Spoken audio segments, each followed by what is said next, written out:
Boa noite, o TN2 já está no ar com as principais notícias do estado. Seguimos juntos até 7h45 da noite e você pode participar do jornal com a gente, viu? Mande seus comentários e sugestões de reportagem. Nosso WhatsApp, você já sabe, é o 27 997 92 2530. Se preferir, acesse nossa transmissão ao vivo no YouTube. É só seguir o canal Tribuna Online. E a gente começa falando de um crime bárbaro no sul do estado. O sogro e a sogra do prefeito de Cachoeiro de Itapemirim foram brutalmente assassinados. Um casal foi preso acusado do crime. Júlia Cássia com os detalhes ao vivo pra gente. Boa noite, Júlia. Está confirmado aí que foi latrocínio realmente? Boa noite, Manuela. Também para quem acompanha o TN2, é com essa linha de investigação que a polícia trabalha, sim, de que os sogros do prefeito de Cachoeiro de Itapemirim, o Vitor Coelho, foram mortos para serem roubados. O casal, que foi identificado, casal de idosos, como Luiz Geraldo Duarte Inês, de 80 anos, e também a Cacilda Vetorace Duarte, de 77, eles foram assassinados a facadas hoje, no finalzinho da manhã, lá no bairro Baiminas, em Cachoeiro de Itapemirim, no sul do estado. Eles foram assassinados, segundo a polícia, pelos próprios hóspedes. Um casal também que foi identificado, já foi preso, que se chama Adriana de Souza Santos, de 36 anos, e também o Valmir Santana Ribeiro, de 38. Eles se hospedaram hoje, pagaram uma diária e, segundo a polícia, premeditaram esse roubo e, em seguida, mataram esse casal, matou esse casal de idosos. Agora, qual é o perfil desses suspeitos?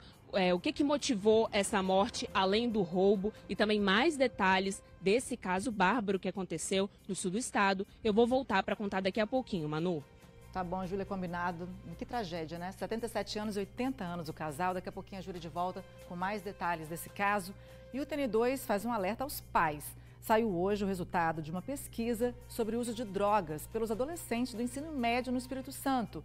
O estudo traz um panorama do problema aí vivido pelas escolas e famílias também. Assunto para Matheus Souza. Boa noite, Matheus. Uma pesquisa e um dado preocupante, não é isso? Manu, exatamente isso. Boa noite para você e boa noite a todos. A gente mostra aqui no TN diariamente a questão da guerra às drogas travadas em toda a Grande Vitória, em todo o país, né? Só que uma das frentes tão importantes de se tratar quanto essa é a questão do uso. E essa pesquisa tão importante, feita por pesquisadores da UFES, ela traz um recorte muito importante, que é falando sobre o uso e o consumo de drogas em adolescentes capixabas. Essa pesquisa ouviu mais de 4.600 estudantes de escolas públicas e particulares. E como você falou, Manuela, traz alguns dados alarmantes. Só para adiantar e dar alguns spoilers, por exemplo, as meninas fazem parte de um dos grupos com maior vulnerabilidade ao uso e experimentação de drogas. Outro dado que também chamou a atenção dos pesquisadores é que o consumo e o primeiro uso de drogas ele está acontecendo cada vez de forma mais prematura. Em média, os adolescentes estão fazendo o primeiro uso de droga entre os 10 e 14 anos, Manu. Mas daqui a pouco eu vou voltar para detalhar tudo que essa pesquisa trouxe pra gente, viu? É com você, Manu. Pesquisa importante mesmo. Imagina, 10 anos de idade. Obrigada, Matheus, pelas informações. E a partir de hoje, o TN2 exibe uma série especial que mostra como Mimoso do Sul, a cidade devastada pela enchente no começo do ano, está se reerguendo com a força do povo na visão do cooperativismo. Fique com a gente, nós voltamos em instantes. Voltamos a falar de um crime brutal ocorrido hoje em Cachoeiro de Itapemirim. O sogro e a sogra do atual prefeito foram assassinados. A polícia investiga latrocínio, que é assalto seguido de morte. Um casal foi preso acusado do crime. Mais detalhes agora com a Júlia Cássia, que volta ao vivo com a gente. Não é isso, Júlia? Isso, Manu. A gente participou de uma coletiva de imprensa agora à tarde. As forças de segurança falaram com a imprensa, tanto aqui em Vitória quanto em Cachoeiro de Itapemirim, falando sobre esse crime, o que se sabe até agora. Tudo muito preliminar ainda, embora já tenha presos e que confessaram o crime, inclusive, mas tudo ainda muito preliminar. A ocorrência ainda estava sendo feita, com todos os detalhes, mas o que se sabe até agora é o seguinte: Esse crime aconteceu no finalzinho da manhã, lá no bairro Baiminas, em Cachoeiro de Itapemirim, no sul do estado, e aconteceu dentro do hotel onde esse casal, esse sogro e sogra do prefeito, pais da primeira-dama de Cachoeiro de Itapemirim, moravam e também eram donos. Segundo aí o depoimento desses presos, né, que confessaram o crime, eles eram os próprios hóspedes do hotel em que vou já passar aqui a identificação, né, do sogro e da sogra do prefeito, que acabaram sendo assassinados, Luiz Geraldo Duarte Inês, de 80 anos, e também Cacilda Vetorace Duarte, de 77 anos. Eles pagaram uma diária, segundo a polícia, de R$100 hoje pela manhã, chegaram nesse hotel e se hospedaram como clientes. Por volta das 10 e pouca da manhã, segundo a polícia, a idosa estava sozinha em casa e aí ela foi morta primeiro. E o idoso foi morto em seguida, no momento que ele chegava em casa, ele que tinha saído para comprar um almoço. Segundo a polícia, os dois que foram presos, né, que foram identificados aí como Adriana de Souza Santos, de 36 anos, e Valmir Santana Ribeiro, de 38, eles armaram realmente um crime premeditado, que eles tinham a intenção de roubar e, segundo a polícia, em depoimento, o Valmir, ele disse que resolveram matar o casal de idosos porque, como eles tinham se hospedado no hotel, eles seriam reconhecidos porque a intenção era roubar.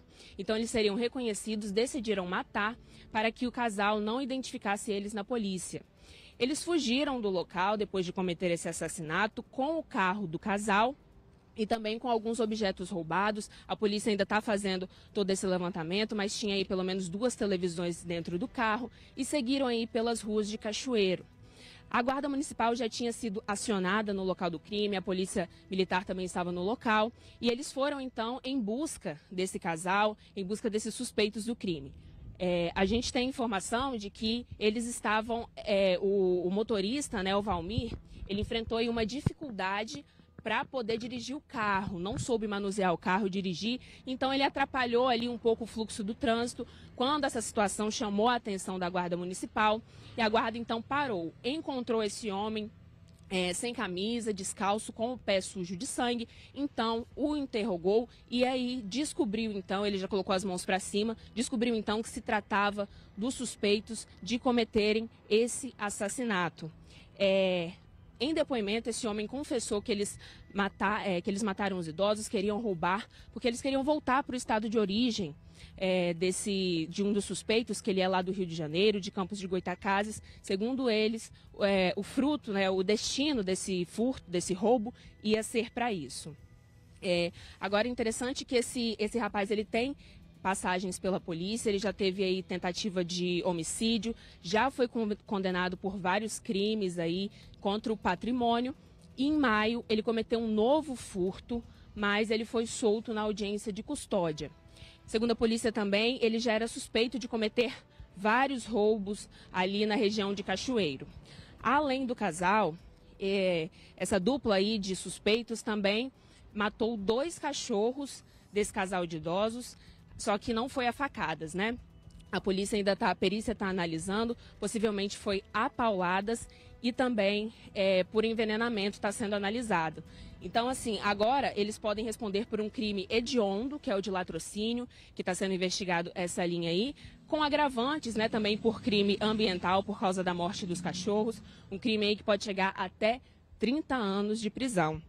Mas essas são as informações, né, que foram repassadas. A gente preparou uma reportagem completa que traz aí todos os depoimentos das autoridades, né, das forças de segurança, de que esse sogro e essa sogra do atual prefeito de Cachoeiro de Itapemirim, o Vitor Coelho, foram mortos, então, numa tentativa de latrocínio, hospedaram esse casal, que inclusive a polícia também afirma que a mulher era envolvida com o tráfico de drogas, embora não tenha passagens pela polícia, e os dois já eram conhecidos na região como usuários de drogas e também por fazerem esses furtos recorrentes aí na região, já eram pessoas conhecidas. Ainda vai ser investigado, né? O inquérito acabou de ser aberto, está tudo em andamento, Manu. Mas o que a gente sabe até agora que foi isso, que foi uma morte gratuita desse casal de idosos, aí que são pais da primeira-dama, Keila Coelho. E é claro que isso teve uma grande comoção, autoridades se manifestaram, o governador Renato Casagrande, o prefeito que foi eleito, que vai assumir o mandato ano que vem, Teodorico Ferraço, se manifestaram por causa dessa morte gratuita aí, que ocorreu por causa de um interesse em roubar e também de matar os idosos para não serem reconhecidos caso eles dessem queixa na polícia, porque eles teriam sido reconhecidos por terem sido hóspedes. Mas daqui a pouco, em uma matéria completa, você confere aí o que as autoridades falaram, do que se sabe até agora sobre esse caso. Mas enfim, uma morte realmente chocante, 2 idosos que aparentemente foram mortos gratuitamente, não tinham ligação nenhuma, hospedaram esse casal, que tem esse histórico de uso de drogas e também passagens pela polícia, envolvimento com o tráfico. Infelizmente, pagaram aí com a vida. Essas são as informações, daqui a pouco reportagem completa, Manu. Isso mesmo, Júlia, infelizmente. Obrigada pelas informações. Um crime bárbaro realmente, né? Agora fica a dor da família, que fiquem presos por muito tempo e depois, como a Júlia disse, a reportagem completa desse crime. E agora acompanhem comigo no LED as imagens impressionantes de um ataque que aconteceu na Serra. 4 pessoas foram baleadas no ataque. Por pouco, uma criança não foi alvo dos disparos.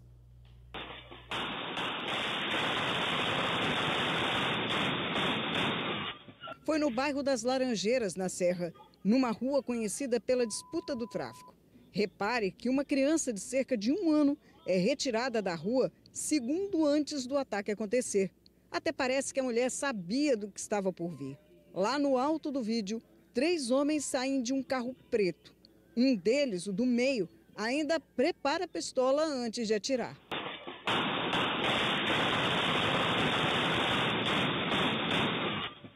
Eles atiram a esmo para qualquer lugar, em qualquer um. Não se importam em quem vai pegar. Nas imagens que vocês viram, todas as pessoas que estão aqui do lado de fora, assim que os tiros começam, entram para tentar se proteger e protegem também a criança de menos de 1 ano de idade, que segundos antes do tiroteio acontecer, foi retirada aqui da rua. Agora, vocês reparam também que uma das pessoas, uma mulher, não consegue entrar, justa que tirou a criança daqui. Ela fica com a perna aqui do lado de fora. Foi atingida essa mulher com 2 disparos e, sem conseguir se locomover, ela acaba sendo arrastada lá para dentro. Enquanto tudo isso acontece por aqui, o carro em que estavam os atiradores, aí no total de 3, segue por essa rua aqui em fuga. Nessas imagens, o socorro às vítimas. O ataque resultou em 4 pessoas feridas, pessoas que estavam na rua. Algumas delas participavam de um aniversário. Várias ambulâncias estiveram aqui e trabalharam sob proteção da polícia militar. Parecia uma praça de guerra. Nada aconteceu com a criança. Os feridos foram 2 mulheres e 2 homens, em idades entre 19 e 23 anos. A rua é a mesma onde uma criança de 6 anos foi ferida enquanto brincava dentro da própria casa. Hoje, a rua está vazia. Na casa para onde todos correram não havia mais ninguém. Nessa rua, os moradores preferiram economizar palavras a comentar sobre o que aconteceu. Depois do susto, o silêncio, né? E agora a hora de chamar o Douglas Camargo. Boa noite, Camargão. O que você traz de destaque pra gente? Manuela Machado, boa noite para você, boa noite a todos que acompanham o nosso TN2, bom demais estar junto com você, você tá bem? Tô ótima, que e você? Bom. Graças a Deus. Olha só, Manuela, a gente chega aqui trazendo a informação desse rapaz aí, coloca na tela pra gente, tá vendo esse menino lindo aí que tá aparecendo na tela do TN2? Pois é, ele foi pro Chilindró, e olha só, meu senhor, minha senhora, vocês que estão aí com a televisão ligada, ele é apontado, gente, pela polícia como comparsa, sabe de quem, Manuela? Do Marujo. Do Marujão. Famoso Marujo. Famoso Marujo que está atrás das grades. Pois bem, olha só, estava rolando uma operação da polícia e aí, foi hoje cedo, tá? Hoje cedinho essa operação e encontraram esse suspeito malocado, escondido num condomínio legal ali no município da Serra. Esses prédiozinhos do conjunto ali de André Carlone, no município da Serra. No momento dessa operação, a polícia encontrou esse maluco dentro de um desses apartamentos que a gente está vendo ali. E tem um detalhe dessa treta, tá, Manu? Tem um detalhe dessa treta. Ele resistiu à prisão, não queria ir para o resort da Sejus, não. Ele fez?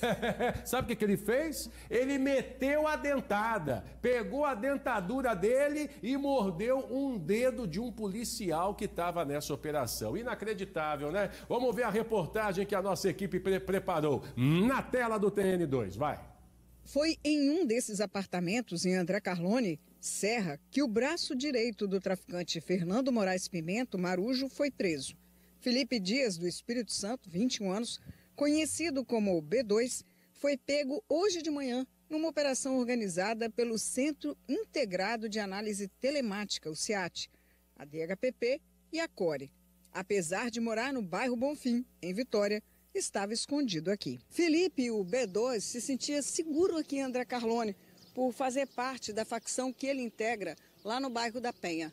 Foi pego dentro de um apartamento com uma pistola de numeração raspada e ainda com 3 carregadores somando mais de 50 munições. Ele resistiu à prisão, mordeu o dedo de um dos policiais, mas não teve jeito, acabou preso. Contra ele havia 2 mandados de prisão. Um por tráfico de drogas e o outro por associação criminosa. Segundo os delegados responsáveis pela operação, Felipe tinha contato direto e diário com Marujo, ajudando assim a coordenar as ações da facção no bairro da Penha. A suspeita, segundo ainda a polícia, é que ele tenha participado dos protestos onde aconteceram a queima de ônibus, informação que está sendo apurada. Os mandados contra Felipe são de 2023 e são referentes à prisão em flagrante por tráfico de drogas que aconteceu no bairro Universal, em Viana, em 2022.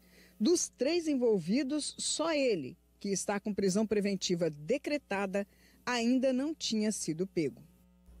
Olha, amigo e amiga do TN que estão nos acompanhando agora, veja só que a escadinha está caindo, né? A escadinha está desmoronando. Veja que foi o Marujo, antes foi segurança do Marujo, primo, cunhado ou primo de Marujo, já teve o irmão dele também, se não me falha a memória, na semana passada, e agora mais esse rapaz comparsa do Marujo. Devagarinho a polícia está quebrando a banca dessa rapaziada, tá? Olha só, olha a hora, hein? Você que já está aí jantando, que inveja desse povo, hein? Terça-feira, já jantando com aquele prato de arroz, feijão, carne moída, com batata, que delícia, não é verdade? Ó, se televisão tivesse cheiro, a gente podia sentir o cheirinho aí do prato que você tá aí saboreando. A essa hora que já tá aqui, ó, na hora da janta, hein? Que maravilha. Mas vamos de notícia, que a gente vai jantar depois, né, Manuela? Depois, bem mais tarde. Bem mais tarde. Olha só, coloca pra mim aí, por gentileza, a ação de 2 pilantras de 2 pessoas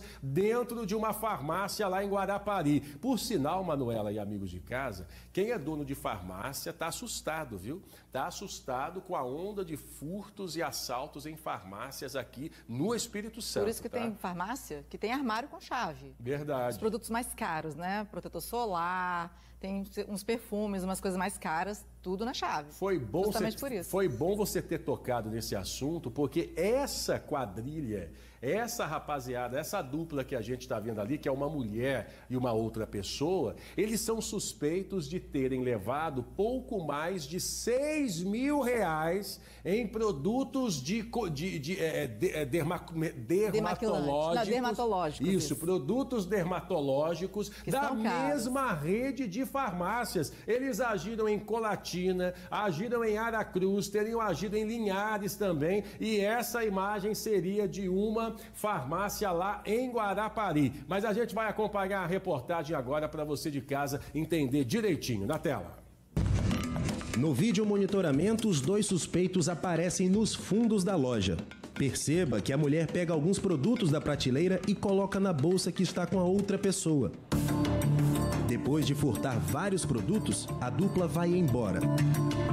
De acordo com testemunhas, essas mesmas pessoas já deram prejuízo de mais de R$6 mil em produtos dermatológicos de uma rede de farmácias bastante conhecida no estado. Vítimas acreditam se tratar de uma quadrilha. Esse flagrante foi em Guarapari. bandidos vaidosos, né, Camargão? Estão querendo creminho, né? Pra ficar sem ruga, pra ficar ali, né? Tudo certinho, bonitinho. E o detalhe, o Manuela e amigos de casa, essa dupla aí, eu comentei agora há pouco, que eles estão agindo no norte do estado e teriam vindo aqui para a região, da região metropolitana de Vitória. O detalhe é que a gente mostrou hoje, inclusive no TN1 também, o caso de um grupo que mirava emagrecedores de farmácias, tá? Emagrecedores de farmácias. Um maluco foi preso, ele estava com aquele medicamento conhecido como Ozempic, né? Que os famosos usam aí para poder perder, que é caro, perder uma média acho que de R$800, se eu não me engano. É isso aí, de R$1.000 a R$1.200. A gente deu uma pesquisada aí, tinha medicamentos aí para emagrecer e o maluco foi preso aqui no Espírito Santo nesse final de semana. Foi um negócio de doido e a polícia está de olho nessa rapaziada que está agindo nas farmácias. Mais do que nunca é a população denunciar, ajudando a polícia na identificação desses suspeitos aí. Daqui a pouco eu volto, Manu. Pois é, Camargão, e esse rapaz que você falou é o Yuri Peter Leite dos Santos, de 23 anos. Ele recebeu o benefício da saída temporária do presídio em maio deste ano, só que não voltou. O Yuri foi detido pela Polícia Militar no bairro Itararé, aqui em Vitória. Estava com uma réplica de arma que ele utilizava nos roubos. A PM disse que o Yuri é líder de uma quadrilha que assaltou 50 farmácias, sendo 40 só este ano, em Vitória, Vila Velha e Serra. O Major Isaac, da Polícia Militar, falou dessa prisão. Vamos ver. Este criminoso ele faz parte de uma quadrilha que foca farmácias em seus roubos. Ele já havia sido preso em 2022, foi posto em liberdade e voltou a reincidir nessa prática criminosa. No último sábado, 5 criminosos roubaram uma farmácia em Jardim da Penha. 4 deles foram presos em flagrante. Um deles foi deixado em casa e não foi preso no dia. Porém, por meio de uma operação de inteligência, esse indivíduo foi localizado ontem e foi preso. Ele é o líder dessa quadrilha. De maio para cá, o Yuri tem participação direta em mais de 40 roubos à farmácia. É importante destacar também que eles não roubavam apenas dinheiro, mas roubavam também, subtraíam remédios com alto valor agregado. Yuri deu entrada no centro de triagem de Viana e ele já tem passagens pelos crimes de furto, roubo, receptação e falsidade ideológica, além de porte ilegal de arma de fogo. E agora vai ficar na cadeia.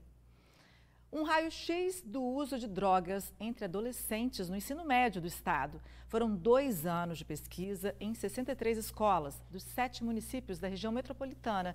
E o resultado saiu hoje. Vamos falar ao vivo com o Matheus Souza, que tem aí a conclusão, né, desse estudo. O que disse essa pesquisa, Matheus? Pois é, Manu, olha, essa pesquisa mostrou, segundo a pesquisadora que está à frente dela, que há uma certa fragilidade das redes de proteção dos adolescentes e jovens. As redes de proteção, a gente pode pensar em todos aqueles que exercem um papel de zelo e de responsabilidade sobre os adolescentes, sejam eles os pais, a família, a escola ou o próprio governo. Mas antes, Manu, de eu falar um pouquinho das conclusões dessa pesquisa, eu preciso falar que ela foi realizada ao longo de 2 anos. Quem está à frente dela é a professora universitária Franciele Marabotti, ela que é enfermeira, tem doutorado em epidemiologia e ouviu mais de 4.600 estudantes de 63 escolas públicas e privadas de todos os municípios da Grande Vitória, de todos os municípios que fazem parte aqui da Grande Vitória, né, Manu? E o resultado dessa pesquisa é um pouco preocupante, né? Ela me falou que, apesar de não ser um recorte o objetivo da pesquisa, mas eles perceberam aquilo que outras pesquisas também já falam, que o uso e a experimentação de drogas está ocorrendo de forma cada vez mais precoce, Manu. E entre os grupos que são os mais, como a gente pode pensar, vulneráveis a esse consumo e a experimentação, estão as meninas e as crianças, que estão inseridas em um contexto também de fragilidade social, né, Manu? Essa pesquisa mostrou que o álcool é a droga de maior prevalência e experimentação dos adolescentes. Esse primeiro contato, ele geralmente costuma ocorrer entre os 10 e 14 anos de idade. Olha só, Manu, imagina os prejuízos de se ter esse contato tão precoce, né, Manu? Drogas que representam maior risco, como cocaína, êxtase e afins, o consumo costuma ser depois, por volta dos 15 anos. Um outro dado alarmante, que a Franciele também destacou, é que as meninas, elas apresentam um risco 2 vezes maior de consumirem medicamentos não prescritos do que os meninos. Ela falou também que há similaridades de uso entre adolescentes de escolas públicas e privadas, né, que não há uma grande diferença. Ela falou também que cerca de 17% dos adolescentes que responderam a essa pesquisa falaram que já tiveram algum contato com a maconha em algum momento da vida. Um outro dado que chamou a atenção, que a Franciele falou, é que apesar da idade média desse contato com as drogas ser entre 10 e 14 anos, ela falou que também viram diversos casos de adolescentes que tiveram esse contato até antes dos 10 anos de idade, viu, Manu? E aí eu perguntei para ela, e qual é o alerta que fica para os pais? Ela falou que é principalmente para conversar com os adolescentes, a importância de se estabelecer um diálogo com os adolescentes, tanto dentro de casa quanto na escola. E também de ficar zelando para saber quem são os amigos, quem são essas pessoas que esses adolescentes costumam ter esse contato, Manu. Lembrando, essa pesquisa ela é feita também com o intuito de pensar e estabelecer novas políticas de combate em relação ao uso de drogas, né? Entender como é que é esse uso para que as autoridades possam pensar em políticas públicas de combate a esse problema social. Manu, com você. Obrigada, Matheus. Realmente, né? Um alerta aí, dados impressionantes. É preciso todo mundo ficar atento. E foi preso o homem acusado de matar dono de chácara na Serra. A vítima teria reclamado do tráfico dentro do terreno e resolveu vender a propriedade. Quando ele retornou ao local com um possível comprador, foi morto a pauladas. O criminoso confessou o crime e deu gargalhadas durante o interrogatório. Vamos ver. Lucas Galvão, de 24 anos, foi preso após ter confessado o assassinato de Antoniel Soares da Paixão, de 55 anos. O crime aconteceu no dia 18 de agosto, no bairro Maringá, na Serra. Segundo as investigações, a vítima foi morta com pauladas na cabeça. Em seguida, os criminosos amarraram o corpo e o jogaram em uma estação de tratamento conhecida como Penicão de Maringá. De acordo com a polícia, os criminosos estavam utilizando a propriedade do motorista como ponto para o tráfico de drogas. Incomodado com a situação, Antoniel foi conversar com os traficantes para que parassem de fazer aquilo, mas não funcionou, o que acabou fazendo com que ele ficasse jurado de morte. Antoniel estava tentando vender a propriedade e no dia em que foi ao local com um possível comprador, acabou sendo surpreendido pelos traficantes e assassinado. Isso aconteceu 2 meses após ele ter sido expulso, porque 2 meses após ele ter sido expulso, ele passou a negociar a sua chácara no intuito de não mais voltar a morar ali, pois ele corria risco de morte. Então ele juntamente com o promitente comprador foram até o local no domingo do dia 18, para fechar, para concretizar essa negociação do terreno ali. E foi no momento em que o Lucas Galvão viu o seu Antoniel e fez como lhe prometera, tirou a sua vida. Inicialmente ele foi tido como desaparecido, mas no dia 20 de agosto o corpo foi encontrado dentro da estação de tratamento, amarrado a uma pedra. A frieza dos criminosos chamou a atenção da polícia. Próximo a esse Penicão de Maringá, Lucas Galvão, valendo-se de uma madeira, deu várias pauladas na região da cabeça do seu Antoniel, o que o levou a óbito. E como se não bastasse, ele amarrou as pernas do seu Antoniel a uma pedra e o lançou no Penicão de Maringá, com o intuito, com a intenção tão somente de esconder o corpo e atrapalhar as investigações. O assassino foi indiciado por homicídio qualificado por motivo fútil, ocultação de cadáver e corrupção de menores. Ele foi preso em Cariacica. Já o menor foi autuado por ato infracional análogo aos crimes de homicídio e ocultação de cadáver. O Lucas Galvão, mais conhecido como Galvão ali na região da BK, no município de Maringá, é um rapaz extremamente perigoso. Durante o interrogatório, o tempo todo, como mencionado, ele deu várias gargalhadas, ele zombava do seu Antoniel. Ele perguntado se tinha se arrependido da situação, ele disse que não. Como eu falei, ele falou que parecia que foi uma intervenção divina, que o Antoniel tinha que morrer naquele dia, como ele havia prometido. Que absurdo, né? E o Douglas Camargo está de volta com um caso absurdo também que aconteceu em Cariacica. Vem pra cá, Camargão. Ei, Manuela, estou de volta agora para falar de um caso absurdo que a gente vem mostrando aqui nos nossos telejornais, lá no Tribuna Online. Coloca as imagens aí, Carlão, do caso do menino autista, Manuela, de 12 anos. Um absurdo mesmo. Que foi estuprado lá no município de Vila Velha. Bem no absurdo isso que a gente está mostrando.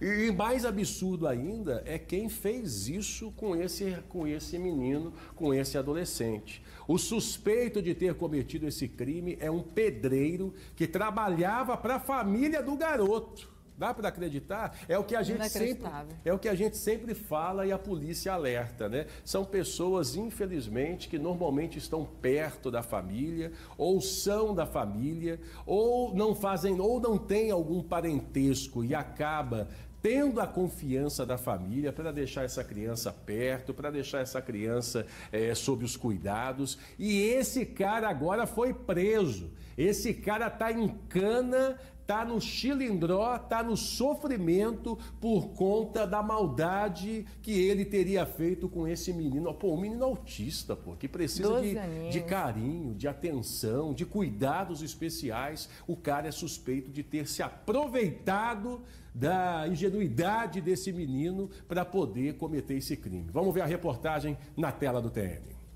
O adolescente de 12 anos continua internado aqui no Hospital Infantil de Vila Velha, após ser estuprado dentro de casa, no bairro Campo Grande, no município de Cariacica. Um homem é suspeito de abusar do garoto. Esse vídeo foi registrado por moradores no momento em que ele é detido pela polícia. A avó, muito abalada, ela não quis gravar entrevista, mas disse o seguinte, que ela foi buscar uma outra neta na escola e deixou o adolescente sozinho em casa. E quando retornou, percebeu que ele estava com um comportamento estranho. Questionado, ele disse que tinha sido estuprado pelo pedreiro. Em seguida, a avó examinou as partes íntimas do neto, onde percebeu uma vermelhidão e um sangramento. Ela acionou a polícia e também o SAMU, que fez o primeiro atendimento do menino, que logo depois foi trazido aqui para o Imaba.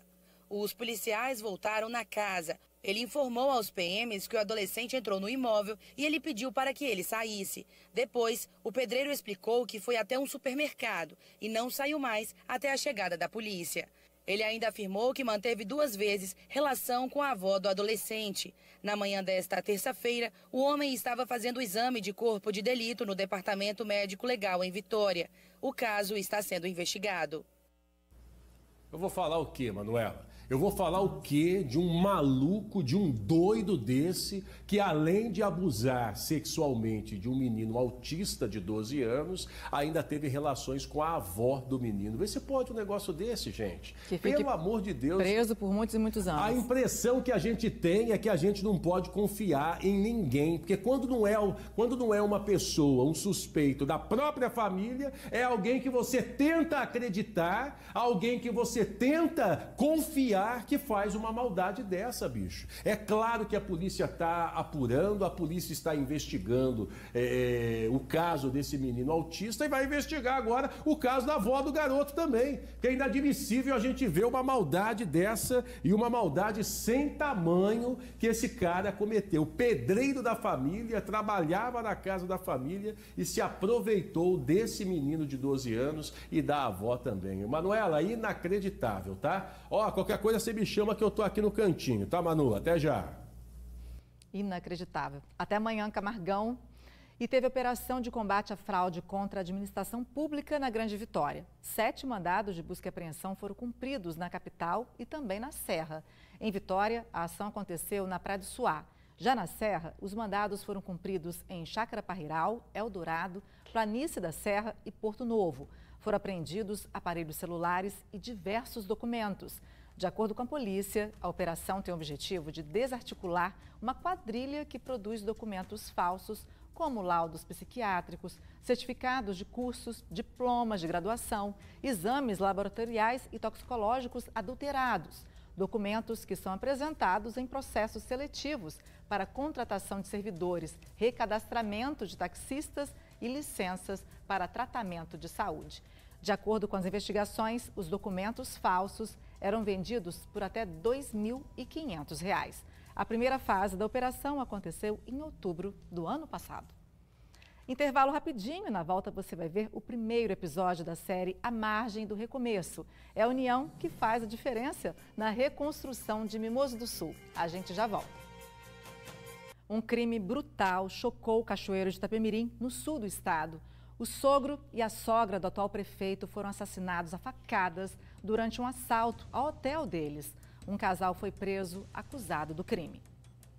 Luiz Geraldo Duarte Inês, de 80 anos, e Cacilda Vetorace Duarte, de 77, foram mortos a facadas. O crime aconteceu dentro do hotel em que o casal morava e era proprietário, em Cachoeiro de Itapemirim, no sul do estado. Na residência onde se encontravam os idosos, no hotel, o estado das coisas era revirado, né?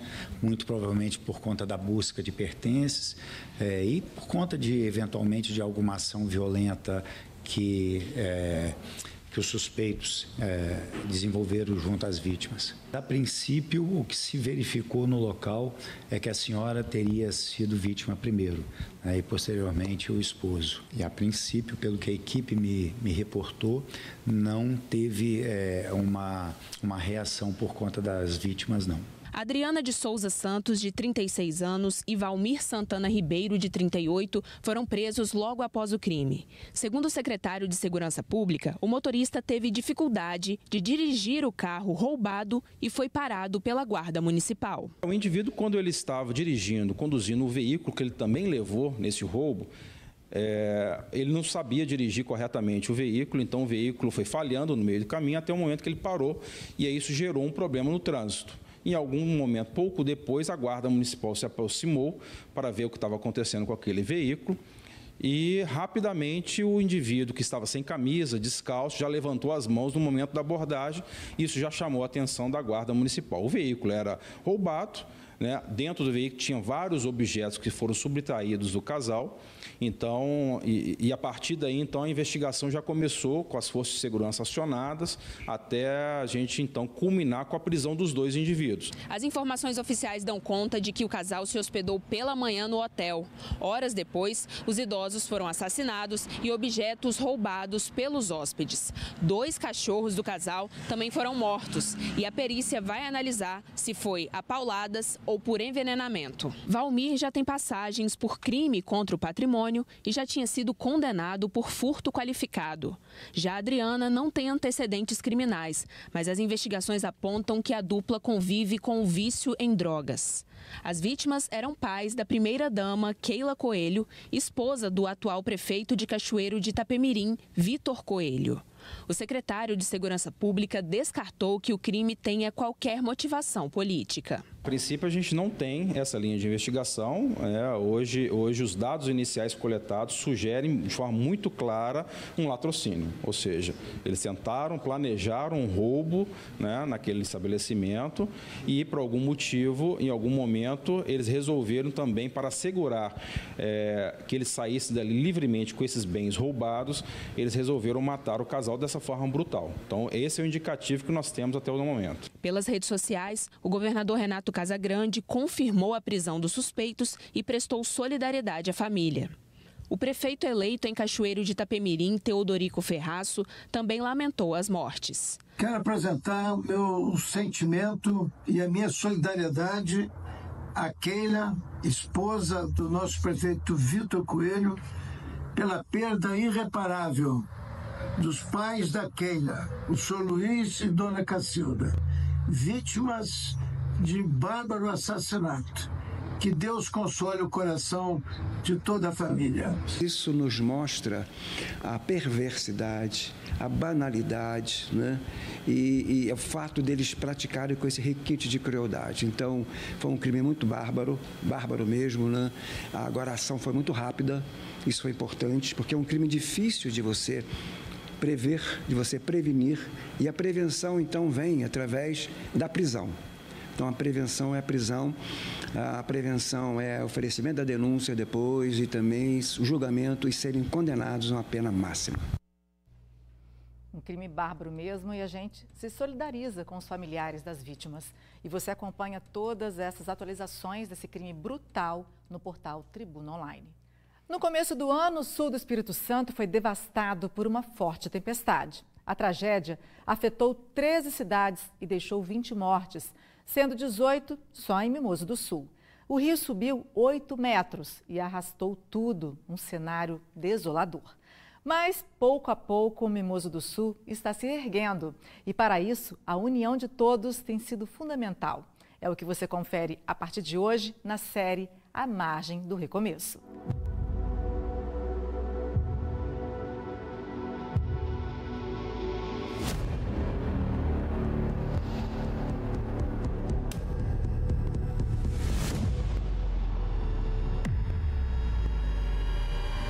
Foi devastador que você viu dentro da cidade e no campo da mesma forma.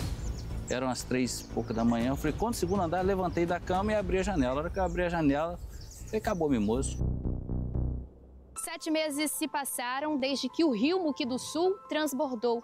As águas que um dia inundaram vidas e sonhos agora correm assim mais tranquilas, enquanto a cidade tenta se reerguer. Eu te convido a partir de hoje a acompanhar a nossa série de reportagens, que vai contar como que de um desastre surgiu algo inimaginável.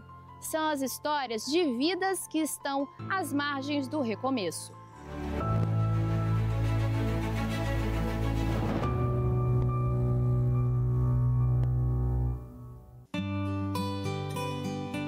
Luciano Belotti, produtor rural e cooperado da Colamisul, perdeu 5 vacas, parte de sua criação de tilápia e hectares de terra fértil. Um prejuízo estimado em mais de R$300 mil.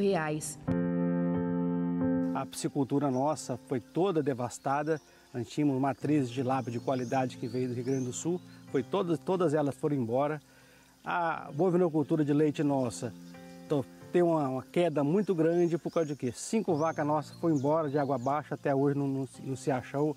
E a alimentação que a gente tinha preparado foi toda embora também. E o pouquinho que tinha, a gente teve que dar para o rebanho antes da hora. Por causa de quê? As varzas ficou toda alagada e entupida de barro. A enchente pegou a todos de surpresa. Nem os mais experientes em tragédias esperavam algo com tamanha magnitude. A gente sentiu uma situação muito difícil, porque não imaginava nem... Só sabe a dimensão do que foi quem viu. Então, uma coisa assim, realmente, uma catástrofe. Né? A ponte de concreto que conectava a fazenda de Luciano ao restante da cidade foi varrida pelas águas. Hoje, uma improvisada de madeira dá acesso à propriedade. Primeira cena que eu cheguei na propriedade, eu nem consegui chegar, né? A nossa ponte está caída ali, até hoje nós fizemos um desvio provisório. Mas quando chegou aqui, se deparamos com uma tragédia muito imensa.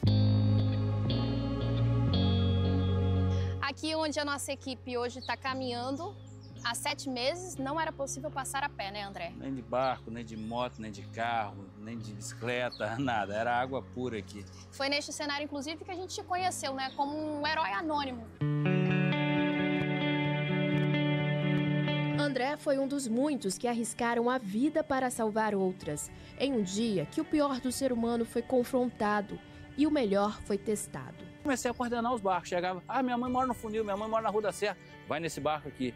E nesse momento começou a chegar água, comida, alimento e começamos a socorrer as pessoas, tirar dos pontos, colocar no ponto seguro e distribuir. Eu olhei assim, minha cidade acabou, aí comecei a chorar.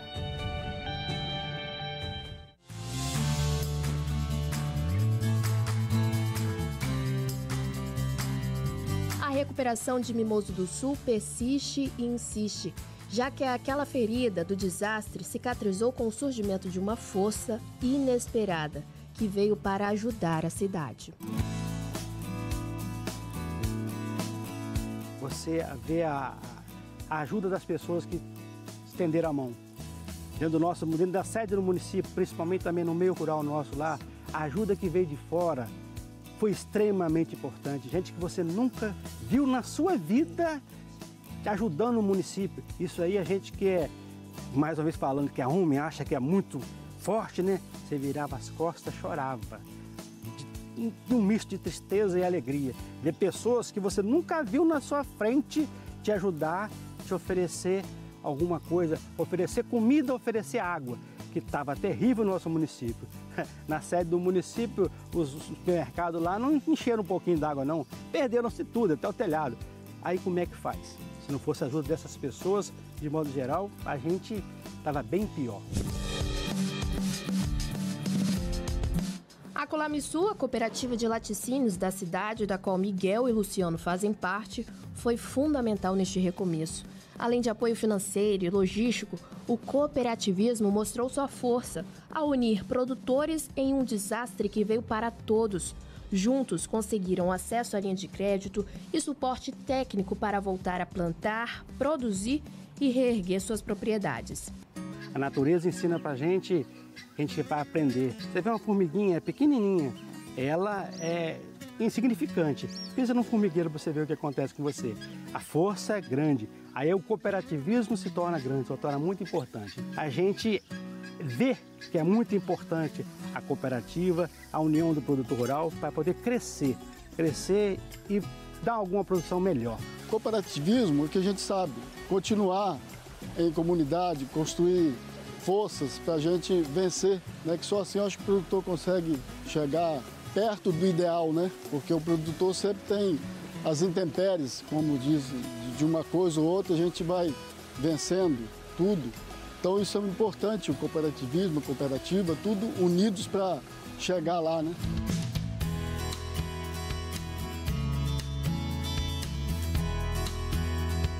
Esta foi a primeira parte da nossa série de reportagens Às Margens do Recomeço. Amanhã vamos subir as montanhas e conhecer o milagre que produtores de café viveram durante os deslizamentos. Eu te espero.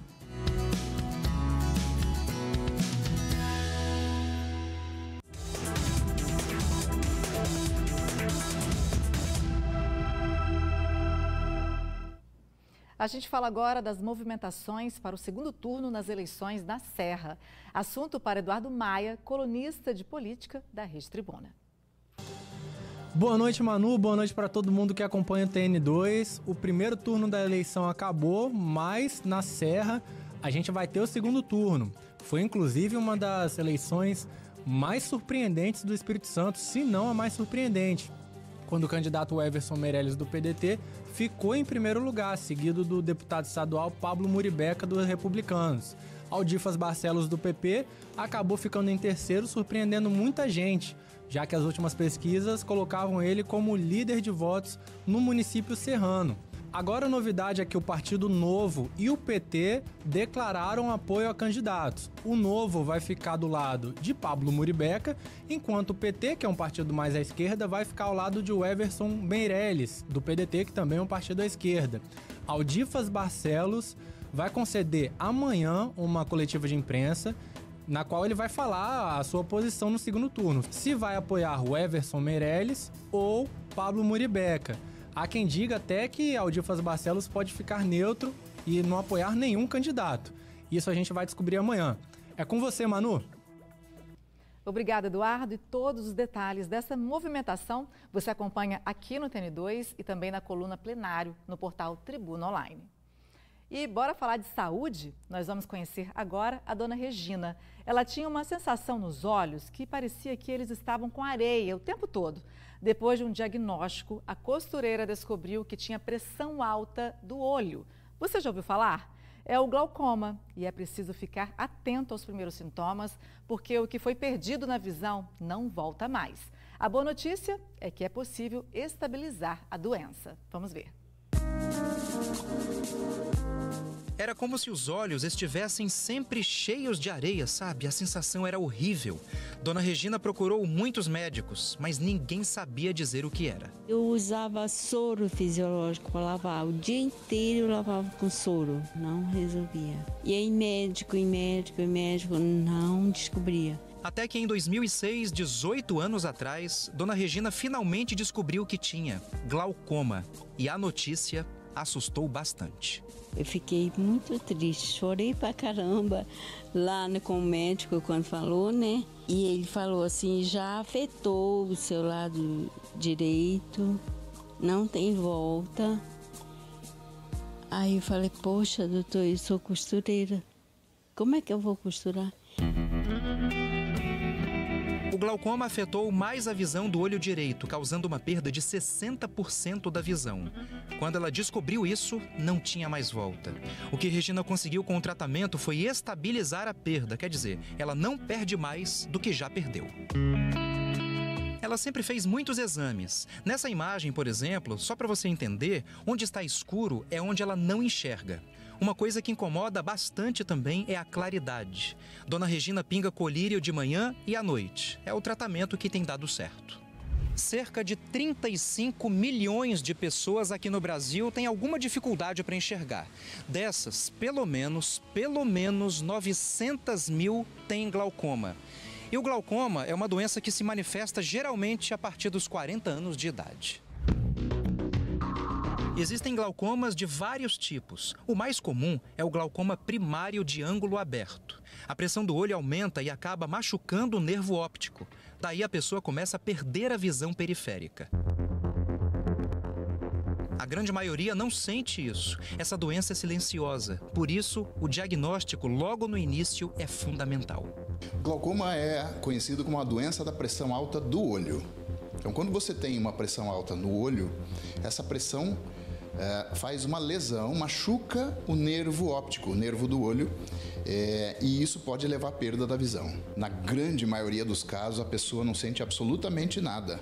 E é esse o grande perigo do glaucoma, que a pessoa não vai buscar um exame preventivo, né? E quando chega no oftalmologista, chega com um quadro já avançado de glaucoma. E o glaucoma é uma doença irreversível. O que você perdeu no glaucoma não volta mais. E é possível conseguir tratamento e colírio na rede pública de saúde.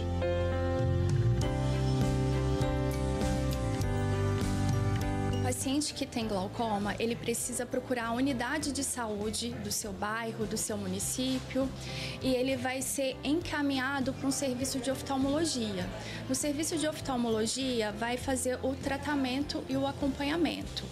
O Hospital Evangélico, ele é referência em oftalmologia no estado, atende oftalmologia 100% SUS e atende glaucoma. E o paciente que está em tratamento do glaucoma, conforme a prescrição médica, ele tem acesso aos colírios. O hospital, ele disponibiliza o colírio para o seu tratamento.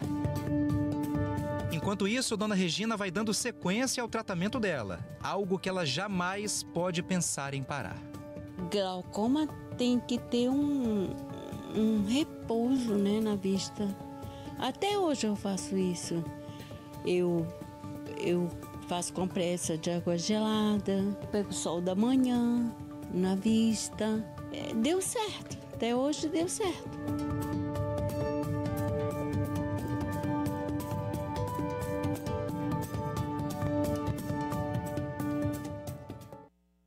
É importante procurar logo o médico, né? E cuidar.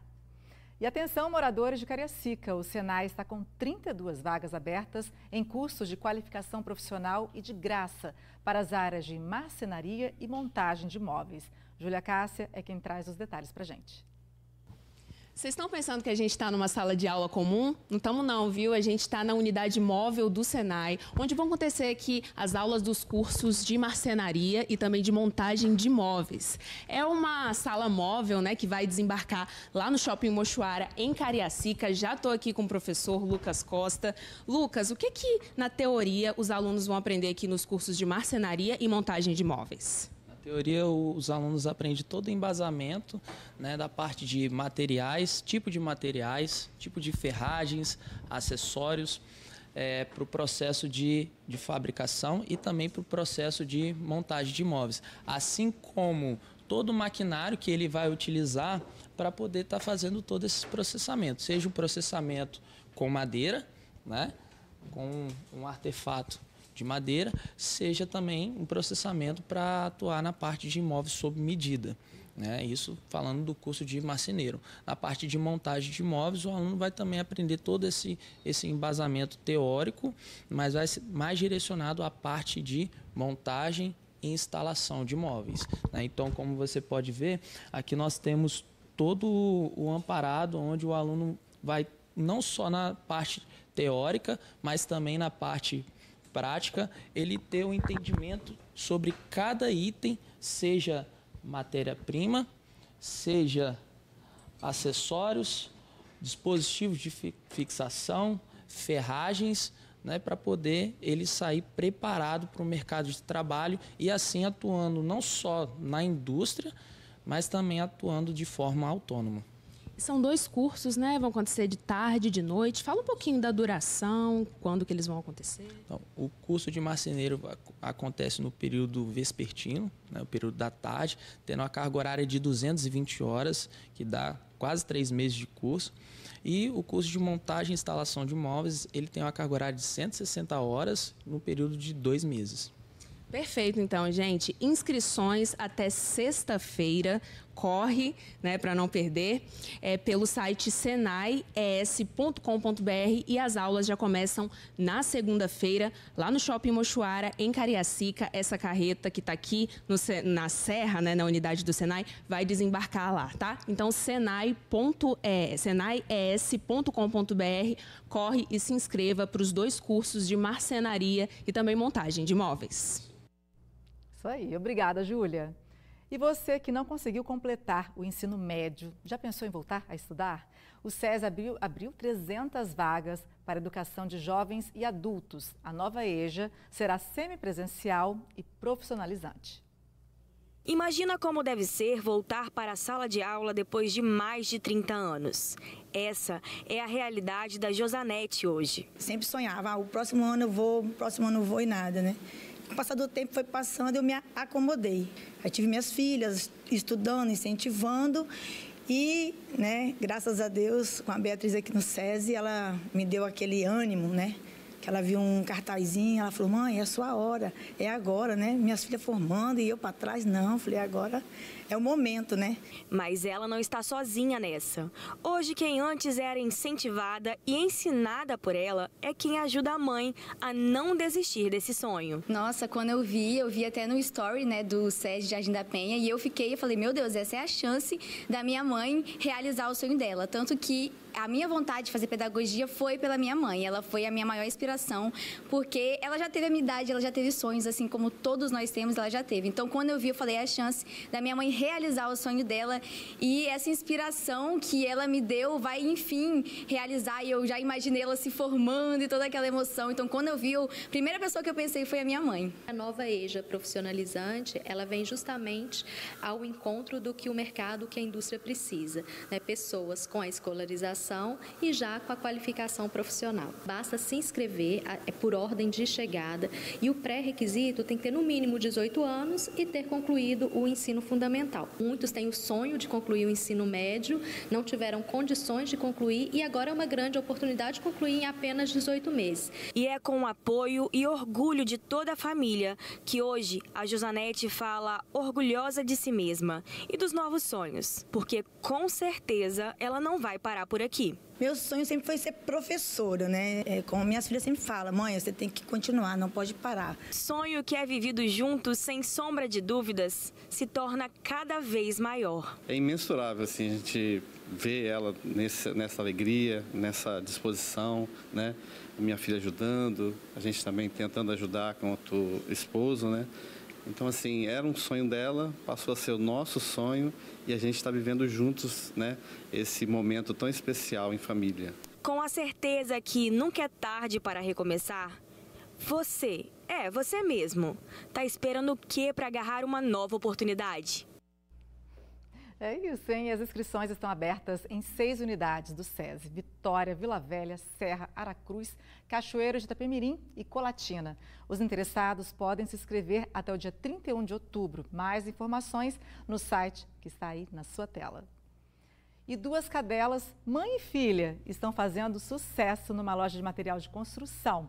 Elas são praticamente funcionárias da loja, encantam os clientes. Vamos ver a reportagem. Bacana, né? E boas seguranças, né? E sábado é um dia especial para os pequenos, é o Dia das Crianças. E é claro, muitos já estão ansiosos pelos presentes, não é mesmo? Mas um grupo muito especial teve uma festa antecipada. Vamos ver.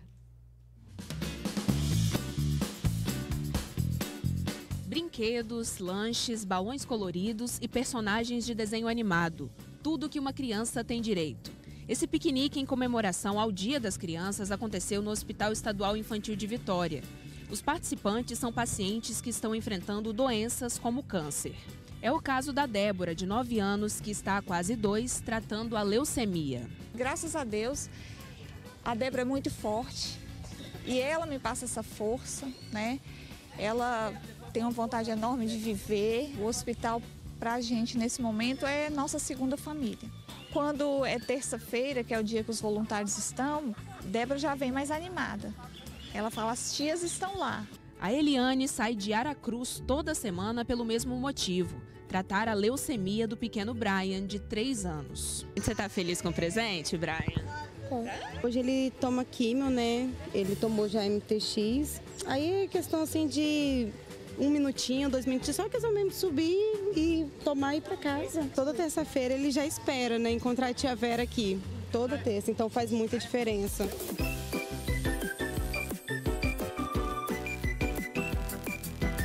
Para organizar a festa, além dos ajudantes mirins, voluntárias como a Vera transformam o dia a dia do ambiente hospitalar. Já são 14 anos de dedicação. Toda terça-feira o nosso grupo está aqui, o do Projeto Essência, e é um trabalho direto com as crianças e com os pais. Aquilo que não tem ali dentro, que é a parte fácil, né? O difícil está lá dentro da porta, né? E a gente vem aqui com esse lanchinho, a gente traz carinho, a gente traz abraço. Como dá para ver, o dia está sendo especial por si só para essas crianças. Mas o local em que está acontecendo essa atividade é ainda mais significativo. É aos pés da que foi batizada como a Árvore da Esperança. E é justamente nessa esperança que pacientes e familiares encontram forças para encarar o tratamento. Essa comemoração, e é sempre uma comemoração simplória, mas com muito significado para eles, né? Às vezes essas crianças também ajudam na decoração, na organização, enfim, mas é exatamente para proporcionar um pouco mais de leveza, né? Um pouco mais de descontração, né? Para esse ambiente que é marcado por tanto sofrimento e tanta dor, né?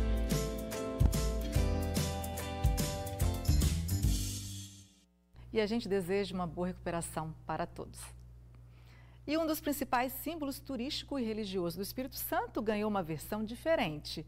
É uma miniatura do Convento da Penha. A obra é de um artista capixaba que aprendeu a fazer esculturas com o pai. Convento da Penha, principal ponto turístico, histórico e religioso do Espírito Santo, em tamanho real ou em miniatura. Quem nunca nem mesmo ouviu falar, aproveita para garantir uma recordação, como fez a Karine, que chegou ontem de Curitiba. Sensacional, não tem palavras assim para mensurar. É muito bonito, sem palavras, esplêndido, muito bonito mesmo. E você tirou uma foto do conventinho ali também, quem sabe se levar um desses para você, hein? Pois olha, até o final do passeio, né? Vai que. Quem mora pertinho também se encanta. Eu sou nascido e criado aqui na Prainha, tenho 39 anos de idade e sempre quando tenho a oportunidade subo aqui para ver o visual, a paisagem. Ainda vem uma arte dessa aí maravilhosa aí para fortalecer mais o nosso cenário. Quem também é artista, então, fala aí, Chaves. Espetáculo, trabalho bonito. Trabalho raiz capixaba, né? Nós que é artista tem que admirar o trabalho do próximo. Uma obra que chama atenção, talvez pela simplicidade, porque são apenas 3 materiais utilizados para essa maquete do Convento da Penha: isopor, biscuit e vidro, cobertos com tinta acrílica brilhante. Bom, agora pergunte ao artista, autor da obra, se é realmente simples. Talvez seja a simplicidade que, com muito trabalho, se transforma em arte. A arquitetura do convento é bem complicada para fazer. Então, na miniatura também é bem difícil para fazer. Tem muitos detalhes, né? Muitos detalhes. Alvimar é um autodidata do Rio Marinho, em Cariacica, que foi tocado pela arte aos 14 anos, enquanto aprendia nas obras com o pai, que esculpia em madeira.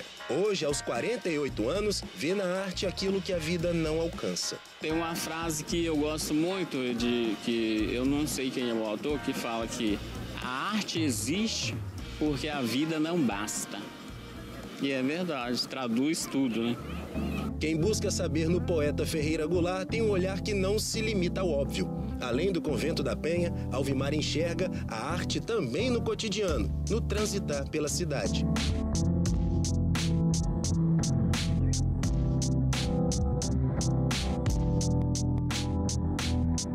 Sensibilidade e talento que vão se perpetuando. O meu pai era um artista, ele era escultor. Eu talvez herdei esse dom dele, né?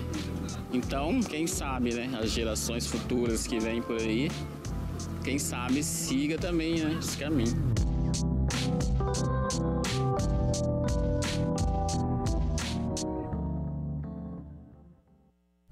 Perfeição, hein? Parabéns ao Alvimar pelo excelente trabalho. E a gente fica por aqui. Muito obrigada pelo carinho de sempre. Uma excelente noite e até amanhã.